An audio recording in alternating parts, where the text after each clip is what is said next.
आज मान्य तहसीलदार साहेब यांना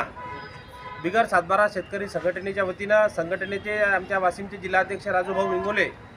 यांच्या नेतृत्वात निवेदन सादर करून ज्या काही आमच्या अनुसूचित जमातीपैकी आणि आदिवासी समाजाच्या लोकांच्या ताब्यात ज्या काही वर्षानुवर्ष जमिनी आहेत,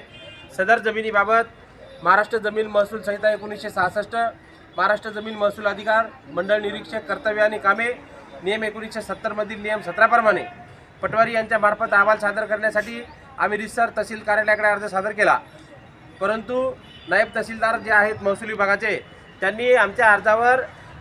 कार्यवाही न करता आमचा अर्ज डायरेक्ट आमच्या सर्व आदिवासी लोकांचे अर्ज खारिज करून एक प्रकारे त्यांच्यावरती अन्याय केलेला आहे। म्हणून महाराष्ट्र जमीन महसूल संहिता 1966च्या कलम 17 प्रमाणे आम्ही मान्य तहसीलदार यांच्याकडे निवेदन सादर करून ज्या आज रोजी आम्ही दाखल केलेले अर्ज त्या अर्जानुसार सदर कारवाई करण्यासाठी पटवारी यांना निर्देश द्या, अन्यथा 1 मार्चपासून बेमुदत ठिय्या आंदोलन करण्याचं निवेदन आम्ही सादर केलेलं आहे। प्रश्न असा आहे की शासन निर्णयाप्रमाणे आम्हाला नोटिसा दिल्या जातात, मग आता आम्ही शासन निर्णयाप्रमाणे जगायचं की बाबासाहेब आंबेडकरांनी दिलेल्या संविधानाच्या अधिकाराप्रमाणे जगायचं, हा एक मोठ्या प्रमाणात आमच्यासमोर प्रश्न उपस्थित झालेला आहे। शासन निर्णयाप्रमाणे आमचे अर्ज खारिज केले, परंतु भारतीय संविधानाप्रमाणे आम्हाला जगण्याचा अधिकार आहे, आम्हाला बोलण्याचा अधिकार आहे, लोकशाहीमध्ये आम्हाला आमचं म्हणणं मांडण्याचा अधिकार आहे। ते आमचं म्हणणं मान्य तहसीलदार महसूल नायब तहसीलदार महसूल विभाग यांनी